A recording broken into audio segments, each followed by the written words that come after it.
जी अस्सलाम वालेकुम। अच्छा, आज हमने डिस्कशन करनी है आईपी कंप्लेंट्स के बारे में, क्योंकि बहुत ज़्यादा ऑथेंटिसिटी के साथ साथ आईपी कंप्लेंट्स के इशू भी बहुत ज़्यादा अकाउंट्स पर आ रहे हैं। और डिफरेंट तरह के अकाउंट्स पर डिफरेंट तरह की वायलेशंस आ रही हैं जो कि हमने डिस्कस करनी है। सो फर्स्टली मैं आपको अकाउंट जो है वो दिखाती हूँ कि आईपी कंप्लेन की जो कंप्लेन है वो कहाँ पर नज़र आती है आपको। स्क्रॉल डाउन करते हैं, यहाँ पर देखें आईपी कंप्लेन्स की मतलब नजर आती है कंप्लेन। अच्छा, मुझे कंफर्म करें आवाज ठीक आ रही है सबको? जी मैम, क्लियर है। जी ठीक है। अच्छा, यहाँ पर देखें सस्पेक्टेड आईपी वायलेशन और रिसीव्ड आईपी वायलेशन कंप्लेन, ये दो तरह की कंप्लेन्स होती हैं। इसको हमने डिस्कस करना है डिटेल में कि अगर अकाउंट पर सस्पेक्टेड आईपी कंप्लेन आ जाती है या फिर रिसीव्ड आईपी कंप्लेन आ जाती है, इन दोनों में फ़र्क क्या है, इनको रिमूव कैसे करवाया जा सकता है, इनकी टाइप्स कौन कौन सी हो सकती हैं, ये सारी चीज़ें आज हम डिस्कस करेंगे। जो सस्पेक्टेड आईपी वायलेशन है वो इस तरह की लिस्टिंग पर आती है जिस पर अमेजोन को शक होता है कि शायद हमने इस पर आईपी की वायलेशन की है।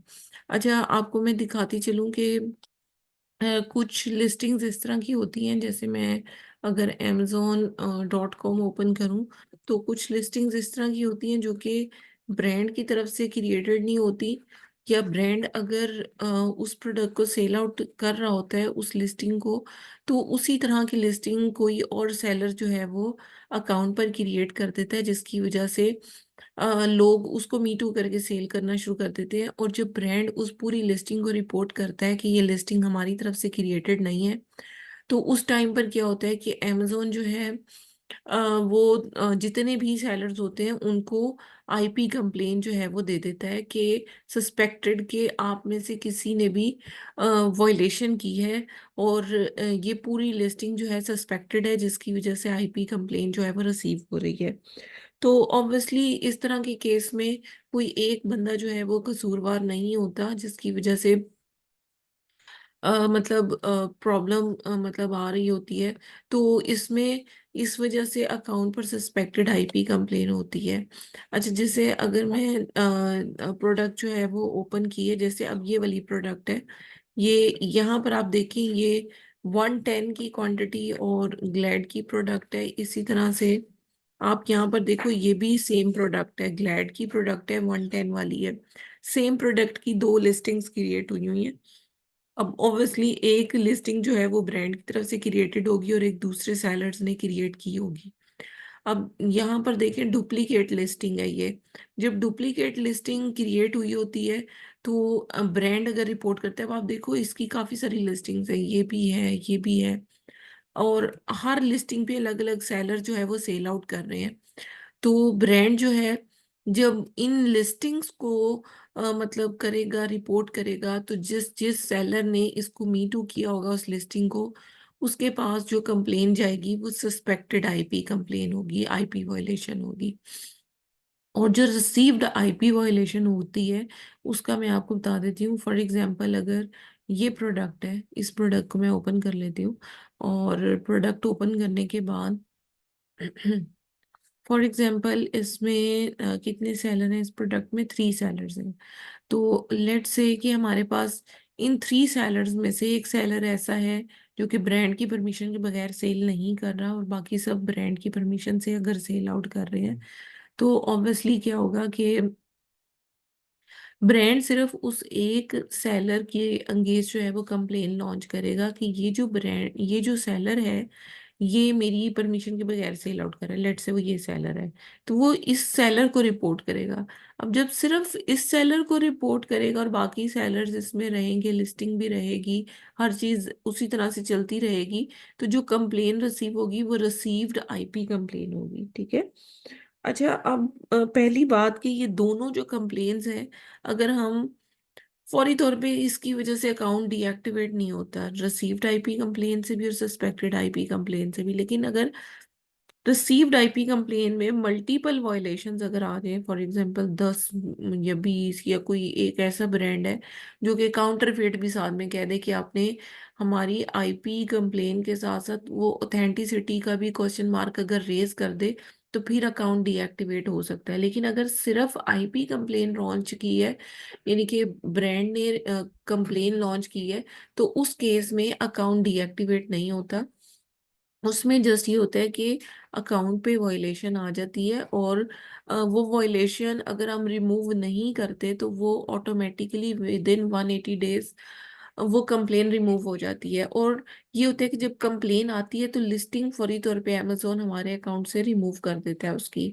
तो विद इन 180 डेज अगर तो हम उस लिस्टिंग को रीएक्टिवेट करवा लेते हैं एविडेंसेस देकर, तो ठीक है। अदरवाइज 180 डेज के बाद ऑटोमेटिक जो अकाउंट से वायलेशन है वो रिमूव हो जाती है। ठीक है, तो आप 1 मिनट वेट कीजिएगा, मैं इसमें लिंक ओपन कर लूँ और फिर मैं आपको आईपी कंप्लेंट्स की जो टाइप्स हैं उसको मैं आपको डिटेल में गाइड करूंगी। वेट कीजिएगा।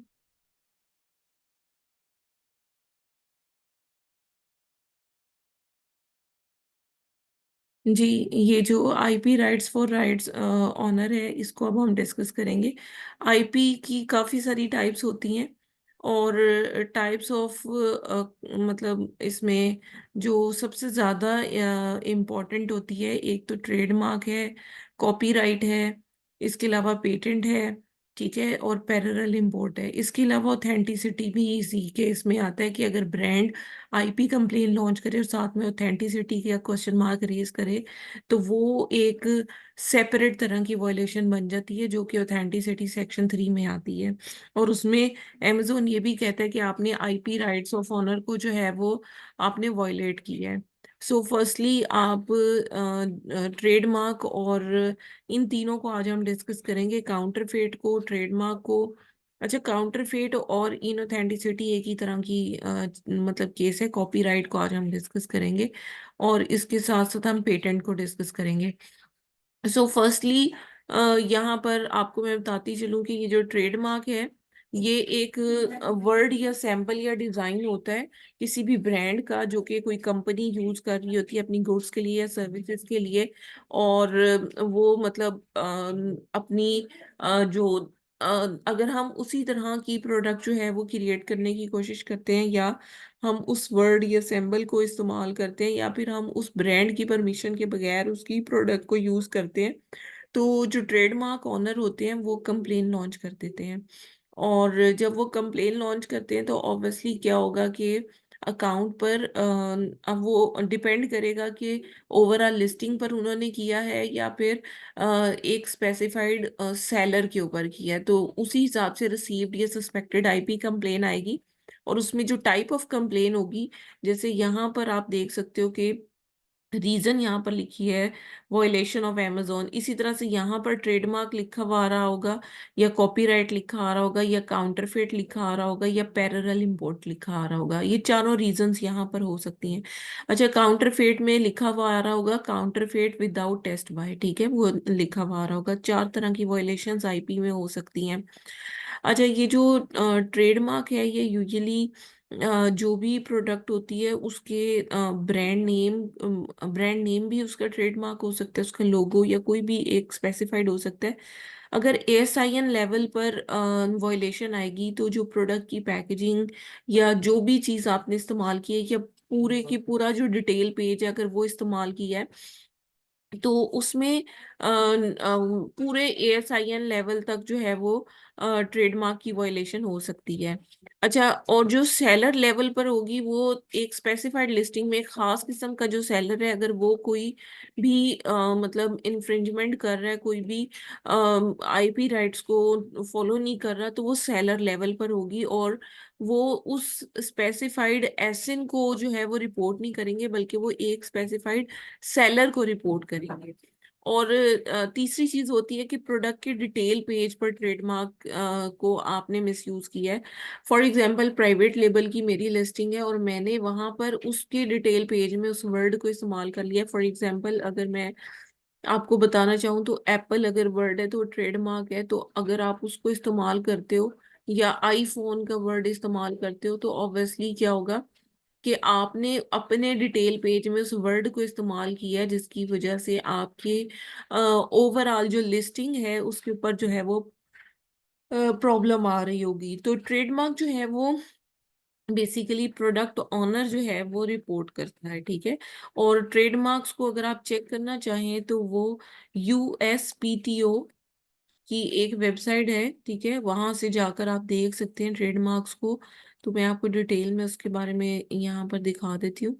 ये इनकी ऑफिशियल वेबसाइट है यूएसपीटीओ, ठीक है। यहाँ पर ट्रेडमार्क और पेटेंट यूएस में जो है वो आप देख सकते हो। सो ट्रेडमार्क्स पर जब आप क्लिक करते हो तो जो भी डेटाबेस में ट्रेडमार्क है वो आप सर्च कर सकते हो।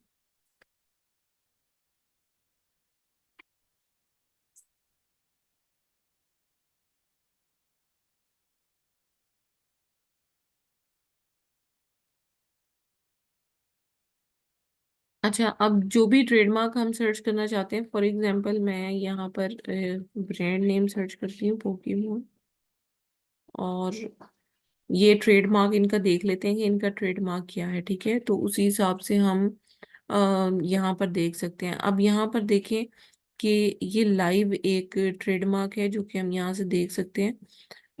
ये यहाँ पर देखें, ये इस टाइप का ये वाला वर्ड जो है उसका ट्रेडमार्क है। ठीक है, ये अलग अलग स्टाइल्स में इन्होंने ट्रेडमार्क रजिस्टर करवाया हुआ है। और अलग अलग यहाँ पर आप देख सकते हो कि अलग अलग क्लास में इन्होंने रजिस्ट्रेशन कराई हुई है। क्लास का मतलब ये होता है कि कैटेगरी वाइज ये 16 क्लास है, ये 21 क्लास है, मतलब इन्होंने हर हर कैटेगरी में तकरीबन जो है वो अपने इस ट्रेडमार्क की रजिस्ट्रेशन कराई हुई है। सो अगर हम अपनी लिस्टिंग में इस वर्ड को इस्तेमाल करते हैं तो ऑब्वियसली क्या होगा कि हमारी लिस्टिंग जो है वो प्रोडक्ट का डिटेल पेज, तो पूरी लिस्टिंग जो है अमेजोन ब्लॉक कर देगा। अगर एक एएसआईएन है जिसको मीटू किया हुआ है, उसमें क्या होगा, इंटायर एएसआईएन को अमेजोन बंद करेगा और जितने भी सेलर्स हैं उन पे सस्पेक्टेड आईपी कंप्लेन लॉन्च होगी।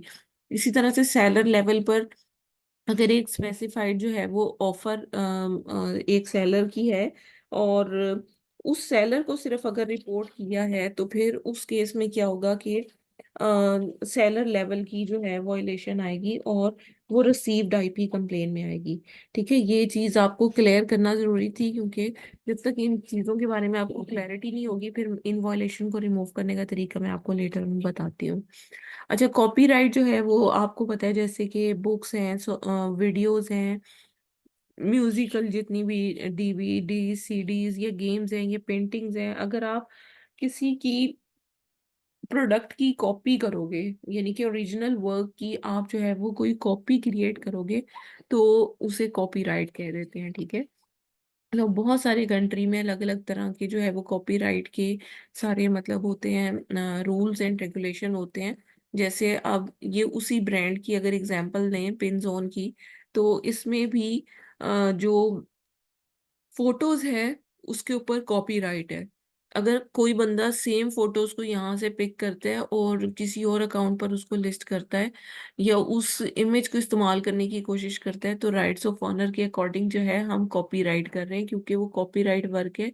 जो इंटायर वर्क है वो उस सेलर का है, और उस सेलर की चीजों को अगर हम कॉपी करके अपनी लिस्टिंग में या फिर अपने एसआईएन में या प्रोडक्ट डिटेल पेज में, इमेज में या टेक्स्ट में अगर हम उसको इस्तेमाल करते हैं, तो ये वॉयलेशन होती है कॉपीराइट की। इसके बाद पेटेंट को हम देख लेते हैं। पेटेंट जो है वो एक न्यू इन्वेंशन के ऊपर होता है।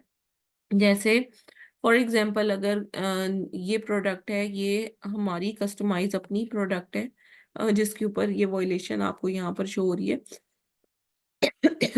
तो पेटेंट का मतलब ये है कि फॉर एग्जांपल अगर ये जो एम्ब्रॉयडर्ड डॉग नेम की ये जो शर्ट है, ये फॉर एग्जांपल हमारी हमने सबसे पहले जब शर्ट्स वगैरह बनना शुरू हुई होंगी, तो उस पे जिस सेलर ने फर्स्टली इसके ऊपर काम करना शुरू किया होगा, हो सकता है उसने पेटेंट रजिस्टर कराया हो, क्योंकि वो न्यू इन्वेंशन होगी। अगर न्यू इन्वेंशन होगी तो प्रोडक्ट के ऊपर पेटेंट जो है वो हम रजिस्टर करवाते हैं, जिसका मतलब ये होता है कि एक खास ड्यूरेशन के लिए हम अ, उस प्रोडक्ट के ऊपर कोई और सेलर इसी तरह की प्रोडक्ट जो है वो सेल आउट नहीं कर सकता, क्योंकि उसने पेटेंट इसके ऊपर रजिस्टर कराया हुआ है। पेटेंट जो है वो डिफरेंट तरह से हो सकता है, सिर्फ जरूरी नहीं होता कि वर्ड हो, लोगो हो या कोई और चीज हो, बल्कि एक नई प्रोडक्ट भी हो सकती है, एक बुक भी हो सकती है, कोई एक पिक्चर भी हो सकती है। तो मतलब ये कि उसके ऊपर पेटेंट जो है वो रिजर्व होता है। पेटेंट दो तरह का होता है, एक यूटिलिटी होता है, एक डिजाइन होता है। अगर कोई एक यूनिक डिजाइन आपने किसी भी प्रोडक्ट का बना दी है, या कोई एक यूनिक फंक्शन किसी प्रोडक्ट में आपने बना दी है, तो कोई और जो ब्रांड है या कोई और कंपनी है, वो सेम उस फीचर को दोबारा इस्तेमाल नहीं कर सकती खास टाइम पीरियड के लिए, जितने अरसे के लिए हमने उसको पेटेंट कराया होता है। इसी तरह से यूटिलिटी में वर्ड, लोगो या प्रोडक्ट, कोई भी इसी तरह की पेंटिंग या प्रिंटिंग, कोई इस तरह की इन्वेंशन जो है वो इसके अंदर आ जाती है, जो कि यूटिलिटी पेटेंट में आती है। तो अगर इसको वॉयलेट किया जाए तो फिर ऑब्वियसली क्या होता है कि अकाउंट पर वॉयलेशन आती है, और ये वॉयलेशन भी सस्पेक्टेड या रिसीव दोनों हो सकती है। इसके बाद पैरेलल इंपोर्ट है। ये पैरेलल इंपोर्ट जो है ज्यादातर यूके के अकाउंट्स पर आती है, क्योंकि यूके के रूल के मुताबिक आप बहुत सारी प्रोडक्ट्स जो है वो इस तरह से है कि किसी और कंट्री से सोर्स करके यूके में लाकर फिर उसको सेल नहीं कर सकते। तो वो प्रोहिबिटेड होती है उनकी रीसेलिंग, या स्पेसिफाइड ब्रांड भी हो सकते हैं उसमें, स्पेसिफिक प्रोडक्ट भी हो सकती है कि आप जो है वो राइट्स ऑफ ऑनर को इस्तेमाल, मतलब आप उनसे परमिशन लिए बगैर प्रोडक्ट को इंपोर्ट नहीं कर सकते यूके में या यूरोप में। ठीक है, तो अगर आप इंपोर्ट करते हो तो फिर उस केस में क्या होता है कि आपके अकाउंट पर जो है वो पैरेलल इंपोर्ट की कंप्लेन लगती है। जैसे गोरिल्ला एक ब्रांड है जो कि ग्लूज और टेप वगैरह का ब्रांड है, बहुत बड़ा ब्रांड है, वेल नोन ब्रांड है, जो कि यूएस में अलाउ करता है अपनी रीसेलिंग सारी। और अगर सेम ब्रांड की प्रोडक्ट को खरीद के सोर्स करके किसी और कंट्री से आप यूके में लाके या यूरोप में लाकर सेल करते हैं, तो ब्रांड कंप्लेन लॉन्च कर देता है, जो कि पैरेलल इंपोर्ट की होती है, जो कि ये कहता है कि भाई हमारी परमिशन के बगैर, हमारे राइट्स ऑफ ऑनर को आप किसी और कंट्री में मूव करवा के सेल नहीं कर सकते। तो ये मैंने आपको एक एग्जांपल दे दी है। तो इसमें क्या होता है कि आपकी लिस्टिंग रिमूव हो जाती है, आपको डॉक्यूमेंट्स प्रोवाइड करने पड़ते हैं, आपने कहाँ से सोर्सिंग की है। अगर विद इन यूके आपने की होती है सोर्सिंग तो फिर आपको वो प्रोवाइड करनी पड़ती है। अगर विद इन यूके नहीं है, आपने कहीं बाहर से सोर्स किए, तो फिर वो इन्फ्रिंजमेंट जो है वो काउंट होती है। ठीक है, तो ये चीजें हैं। अब आप 2 मिनट वेट कीजिएगा, मैं आपके साथ अपील शेयर करती हूँ और फिर मैं आपको बताती हूँ इनको रिमूव कैसे करवाया जा सकता है।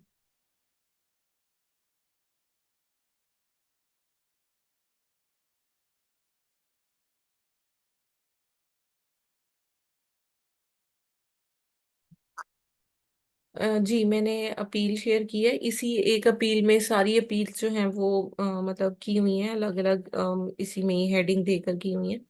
तो सबसे पहले कॉपीराइट को देख लें। अगर तो कॉपीराइट हो, अच्छा देखें, अगर तो आपके पास प्रूफ एविडेंसेस हैं तो फिर आप ये वाली वॉयलेशन रिमूव करवा सकते हैं। और अगर आपके पास कोई स्पेसिफिक ऑथेंटिक जगह से परचेज नहीं है, या फिर आपके पास लेटर ऑफ ऑथराइजेशन वैसे ऑप्शनल होता है, अगर वो नहीं है, तो फिर आप मतलब इन वॉयलेशंस को रिमूव नहीं करवा सकते। फिर ये ऑटोमेटिकली अकाउंट से 180 डेज के बाद रिमूव हो जाती हैं।